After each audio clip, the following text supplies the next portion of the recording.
I don't like anything about you, Mother, said my eldest son's wife. We want to live with our family alone, so get out. I was shocked to hear these words.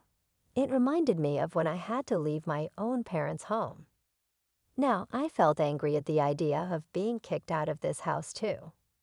Fine, I'll leave, I said, gathering my things to go. This was too much. I was determined never to forgive my eldest son's wife. It was time to put my plan into action.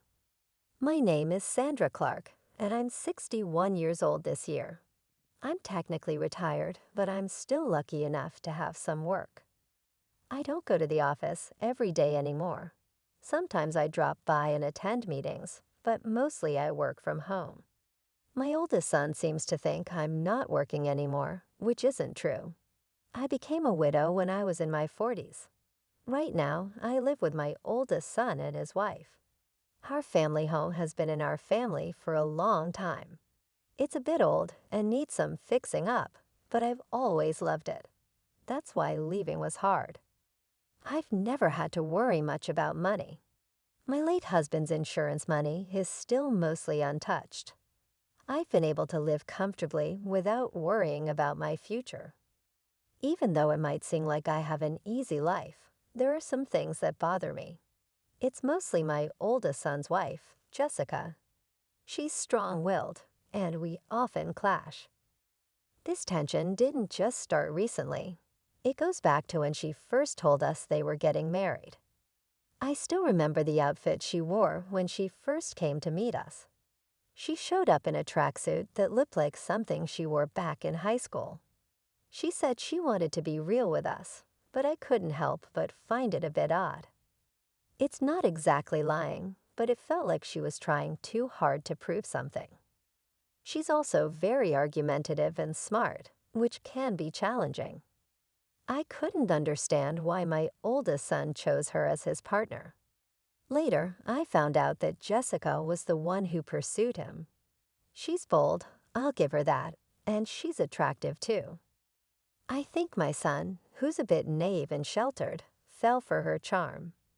Even after they decided to marry, things didn't change much. To put it nicely, she's straightforward. To be blunt, sometimes she lacks common sense in how she acts.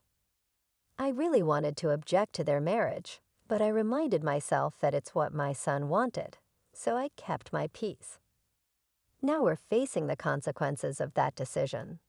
After my son and Jessica got married, he insisted that we all live together in our family home. I thought Jessica might disagree, but she was actually okay with the idea. It didn't take long for me to understand why. However, once we started living together, Jessica never lifted a finger to help with household chores. She left everything for me to do: cleaning, laundry, cooking, despite being a full-time housewife herself. She had quit her job when they got married. Even though I work remotely and don't have to go to the office every day, I still have less free time than Jessica. While I'm working on my computer, Jessica would make comments belittling my work, saying I'm just goofing off. At first, I brushed it off to avoid arguments, but it bothered me more and more as it kept happening. Jessica, since you have some free time, could you help out with the cleaning? I asked, noticing her lounging and watching TV. She looked at me with disgust, sighed dramatically, and replied, "I don't do housework for your own good, Mother. Can't you see that? It's a shame you don't appreciate my consideration." She had this strange theory where she believed that by doing the housework, it would be bad for my health. According to her, seniors need to stay active, and doing chores would make me sedentary and possibly lead to dementia. So she was actually doing me a favor by letting me handle everything. Her reasoning was so bizarre, it gave me a headache. Then she said something even more shocking. "I agreed to live together to keep you from slacking off, Mother." She said it with a half smile, leaving me speechless. I regretted agreeing to live together more and more every day. Doing all the housework while being watched by Jessica was nothing but torture. Fed up with the situation, I decided to talk to my eldest son, but it wasn't to complain about Jessica. I decided to move to an apartment where I could live alone. The current house we're in is old and has many stairs, which became difficult for me after I hurt my back last year. I talked to my son about the challenges of living here, and then I moved to an apartment. Even though it felt like Jessica pushed me out, I don't regret leaving. The new apartment is a rental. It might be a bit big for just me, but I got a room big enough for my grandchildren to stay in the future. I had the inside designed just the way I like it, and it felt like my own little castle. But my happiness didn't last long because Jessica started coming over every day and staying until late. The new apartment is really nice, huh? Maybe too big for you, Mom, Jessica said, lounging on the couch. Why don't you come back to your old home and do the chores? It's for your health and longevity. It's unbelievable that Jessica is telling me to go back to the old house and do the chores during the day. She's so self-centered. It's overwhelming. I've already moved out. You need to take responsibility as the wife. I handle all the chores here, and my health checkups are always fine, Jessica. You don't need to worry about me. But Jessica just turned away, ignoring my words. Ignoring anything inconvenient was her usual tactic. Yet she kept coming to my apartment every day. Just recently, she said it's too much trouble to go back home and ended up spending the night. My parents' house and this apartment are only about a 15-minute walk apart. It was my eldest son who suggested I live closer to my parents' house because he was concerned. His concern made me a little sad to leave the old house. One day, after I had been out for work-related errands, I came back in the evening to a surprise. To my shock, Jessica had let herself into my apartment. It seemed she used the spare key I had given to my son without my knowledge. "Ah, welcome back," she said, lying on the floor in front of the TV without even bothering to get up. "Jessica, that spare key is for emergencies only, not for you to come in whenever I'm not home." I felt uneasy knowing she had been in my apartment while I was away. It was the first time I firmly told her so. She seemed surprised as I usually let things slide quickly. She gave me an annoyed look, but I stood my ground. "You really are a difficult mother-in-law. I can't stand that about you." Jessica started yelling at me. "I can't stand anything about you, not even this apartment. We're a family, so you should leave." With that, she tried to push me out the door. Jessica couldn't bear the idea of me living in the apartment. She was upset that they were still in the old house while I was here, calling it unfair. James is paying the rent for this place, right? It wouldn't be strange for us, his family, to live here. That's what it means to live beyond your means. Jessica seemed to think my son was covering the rent for the apartment. This explained why she kept showing up here. In her mind, the apartment should have been for her family to live in. "Fine, I'll leave," I said firmly, staring her down. I agreed to move out within 3 days, which seemed to surprise her. Right in front of her, I called the moving company and arranged for them to come in 2 days. As Jessica left feeling satisfied, I watched her go, already planning my next move. True to my word, I moved out. My new place was an apartment specifically designed for seniors. I decided to test it out for 2 weeks. I handed over the keys and lease documents to Jessica, asking for a change in the contract through the real estate agent to the landlord. Luckily, I'd known the landlord for a long time, so they were flexible and accommodating, which was a relief. My eldest son was furious with Jessica for kicking me out. He was even considering divorce, but Jessica didn't seem to care. In fact, she started living alone in my apartment, saying, "Well then, let's live separately." I'm amazed at how bold she is. But in 5 days, Jessica will find out the truth. While I was working from home, my phone started ringing incessantly. It was Jessica calling. I had been expecting this, so I had a recorder ready to record the conversation. I pressed the record button and answered the call. "Excuse me, Mother, what's the deal with the rent for this apartment? Why do I have to pay it?" Jessica started ranting as soon as I picked up the phone. She sounded flustered. "Well, Jessica, you're the current leaseholder, so it's only fair that you pay. Is there a problem?" I purposely kept my tone calm and relaxed to annoy Jessica. She seemed even more agitated, but didn't back down. "But didn't James used to pay the rent here? We're not even divorced yet, so shouldn't James pay?" Jessica had told my eldest son about the rent issue, and he advised her to call me. The truth was, my son had never paid the rent. In fact, I had been financially supporting him. After retiring, I continued working as a consultant and advisor, earning a good salary. I was actually earning more than my son. I had been secretly helping him out because Jessica tended to spend a lot. "It's just a misunderstanding, Jessica. Originally, I was the one paying the rent for that place. I never made James pay a dime." Jessica seemed shocked and caught off guard by the truth. She quickly said what she wanted to and hung up the phone right away. I contacted my eldest son and played him the recorded conversation. "I've been putting up with it too, but I can't take it anymore. You feel the same way, don't you?" I knew my son was exhausted from dealing with Jessica's debts. No matter how old he gets, as a parent, I can't help but want to help him out. Some might say I'm too soft, but I think it's just natural as a parent. My son replied quietly, "I'll divorce her. I'm tired too." "Then follow my lead," I told him. I gave him instructions. First, I asked him to take a few days of leave starting today. Then I told him to quietly move out his important belongings without letting Jessica know. We didn't want her to notice any moving trucks, as she might be nearby.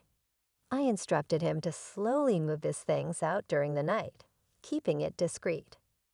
The important belongings were taken to a single-family home that I had found as our new residence. This way, the plan progressed without Jessica knowing. 3 days later, Jessica called again, sounding even more flustered than before. "What? Why are you so worked up?" Just like last time, I kept my tone deliberately relaxed as Jessica sounded overly anxious, almost in a state of panic. "Mother, our house is up for sale, and I got a call from my parents saying that my belongings have arrived at their house." "What does that mean?" Jessica explained that her parents had received her belongings and that our old house was now on the market. It seemed my eldest son had followed my instructions. He had sent Jessica's things to her parents' house and put our old house up for sale, leaving it empty. The landlord told me that if I can't pay the rent, I should leave. I thought I should consult with James, and when I got home, there were chains and a padlock on the gate, and I couldn't get in. There was even a for sale sign up. Jessica was almost hysterical.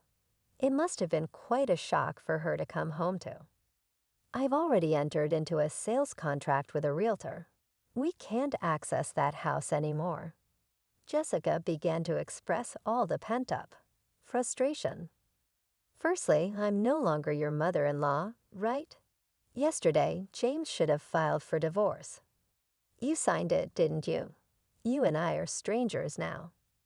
Yesterday, my eldest son had filed for divorce at the city office. It turns out Jessica had signed the papers a while ago.